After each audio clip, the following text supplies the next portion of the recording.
சொல்லக்கூடிய அளவுக்கு குணசாலியான மனைவியை பெற்றவர்கள் உண்டு. அல்லேலூயா.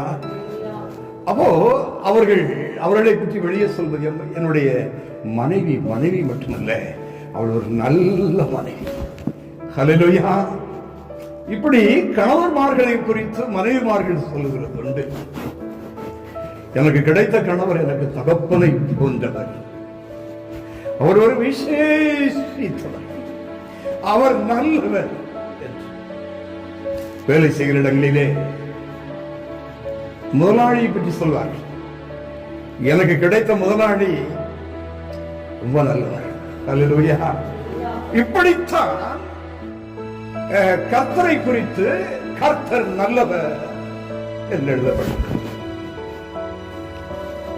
கர்த்தருடைய பரிசுத்த நாமம் மகிமைப்படுவதாக.